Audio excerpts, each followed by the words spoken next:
Beringat ini, imeberdistek observasi pindas, alger memberadrita di keras. Di bawah Anda, membentang sejauh mata memandang sebuah dinding kolosal dari batu dan baja hasil rekayasa menjulang dari laut, kilometer demi kilometer panjangnya, menahan samudra seperti kepalan tangan yang terkepal. Its insinyur berhelm bergiring di atasnya seperti semut di tulang punggung Hala.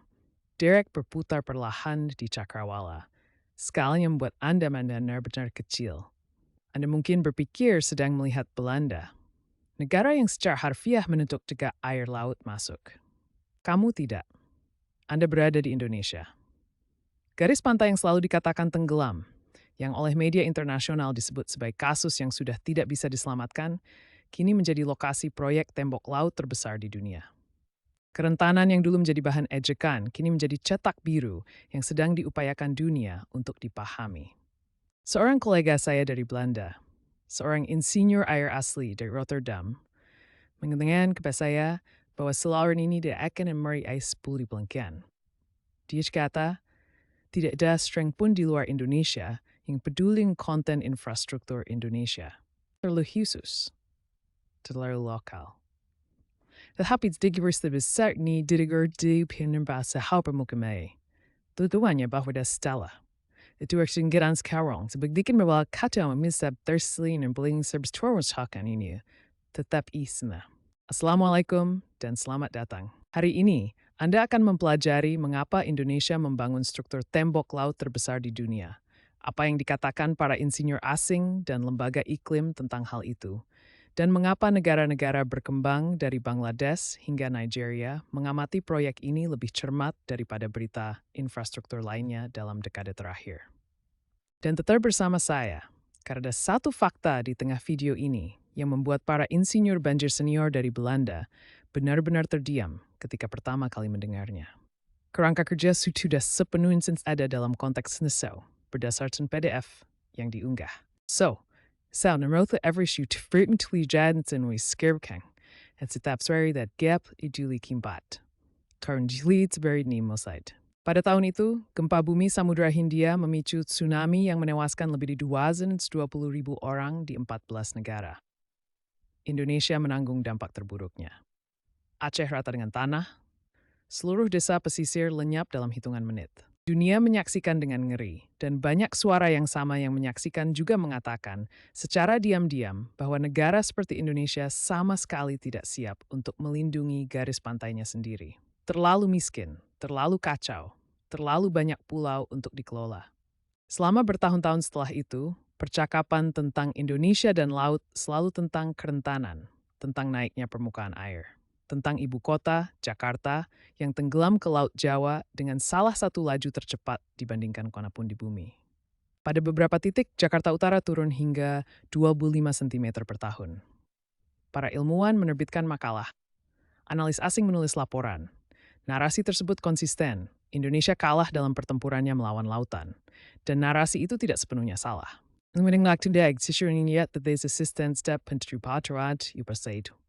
Infrastruktur tembok laut tidak rata dan insifanan bersifat reaktif. Dibangun setelah bencana, bukan sebelum bencana. Negara ini dipandang sebagai contoh buruk, bukan model. Sebuah tempat yang membutuhkan bantuan bukan tempat yang dapat mengajarkan suatu pada dunia. Itulah yang diceritakan dunia tentang Indonesia dan laut. Nah, inilah kisah yang belum diketahui dunia. Sekarang, coba tebak ini. Proyek pembangunan terpadu Ibu Kota Nasional, yang dikenal sebagai NCICD, mencakup usulan pembangunan tembok laut luar yang membentang sekitar 32 km di Teluk Jakarta.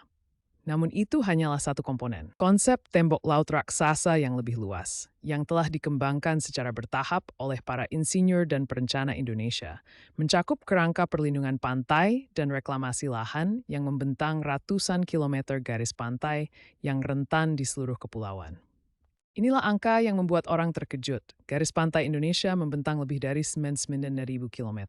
Itu menjadikannya garis pantai terpanjang kedua di dunia. Lebih panjang dari seluruh garis pantai Amerika Serikat, lebih panjang dari Australia, dan lebih panjang Tiongkok. Mengelola, melindungi, dan merekayasa sepanjang garis pantai sebesar itu bukanlah tantangan infrastruktur. Ini adalah tantangan peradaban. Untuk memberikan gambaran, Jika garis pantai Indonesia dibentangkan dalam garis lurus, panjangnya akan mengelilingi bumi hampir 2,5 kali. Dan Indonesia tidak membangun tembok di sekeliling seluruh garis pantainya. Tetapi ambisi dan kecerdasan teknik yang dibutuhkan untuk melindungi, bahkan bagian-bagian paling penting dari garis pantai tersebut, merupakan masalah yang skalanya belum pernah dihadapi oleh sebagian besar negara.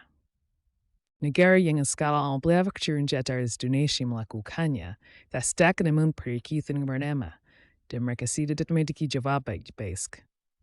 Sepenggu, disinilah letaknya yang menarik.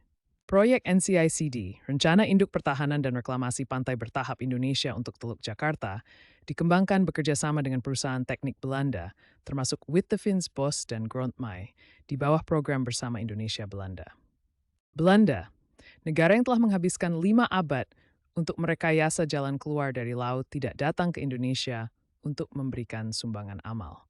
Mereka datang karena masalah rekayasa yang dihadapi Jakarta benar-benar baru. Sebuah kota metropolitan dengan nilai 30 juta penduduk di orses tanah alfa lunak yang tenggelam dalam iklim tropis di garis pantai sering aktif secara seismik, di ada Chihibro, Belanda membawa keahlian mersa.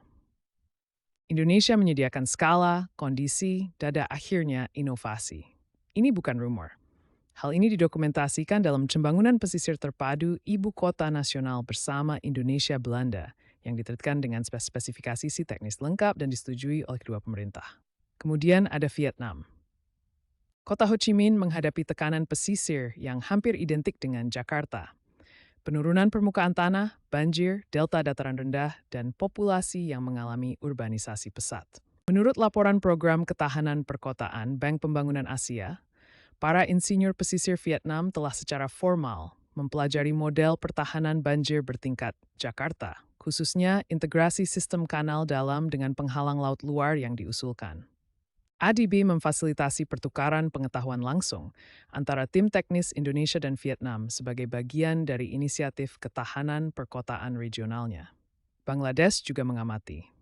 Dhaka dan wilayah Delta Bengal yang lebih luas menghadapi beberapa proyeksi kenaikan permukaan laut paling parah di bumi. Laporan Iklim dan Pembangunan Bangladesh 2022 dari Bank Dunia secara eksplisit merujuk pada investasi infrastruktur pesisir Indonesia sebagai contoh regional adaptasi proaktif dalam skala besar. Mencatat bahwa kombinasi infrastruktur keras dan pengelolaan banjir tingkat komunitas di Indonesia menawarkan model yang dapat diterapkan untuk kota-kota delta di Asia Selatan dan Tenggara. Dan mungkin yang paling penting, panel antar pemerintah tentang perubahan iklim dalam laporan penilaian ke-6-nya yang diterbitkan pada tahun 2022 menyebut krisis tenggelamnya Jakarta dan respons kebijakan Indonesia sebagai studi kasus utama tentang bagaimana negara-negara berkembang dapat menghadapi risiko pesisir yang kompleks. Kenaikan permukaan laut, ditambah penurunan permukaan tanah perkotaan, ditambah gelombang badai, secara bersamaan. Batman Bans iklim mereng bangun mediyim Ryan ketoheni sugesti susudin bukan syuhad, edit mangkakuan. Tapi tol. Inobitis sin memapan anything. Mengapa bukan blay yang terbilang berhapala kota minjas as a too tough and timer time. Mengapa bukan Jepang yang memiliki infrastruktur pantai paling sangat canggih di planet ini?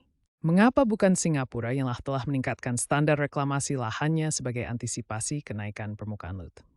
Jawabannya sederhana dan mengejutkan. Belanda membangun pertahanan Islami martabat, negara yang relatif kecil dan datar, geografi yang homogen, dan berbab sekarang organik paling besar pesisir Eropa. Jepang membangun tembok lautnya setelah bencana, ya, tetapi dengan pemerintahan terpusat, kapasitas industri yang luar biasa, dan populasi yang memiliki waktu bergenerasi untuk mengembangkan budaya teknik pantai. Sehingga secara proaktif, Tibarit may bermanjar negara calls that you do resimbu chuam new, zana liberty, piders at hook se tingin jia. Indonesia sedang membangun kerangka pertahanan pantai di sepanjang 99.000 km garis pantai di 17.000 pulau di negara dengan lebih dari 270 juta penduduk.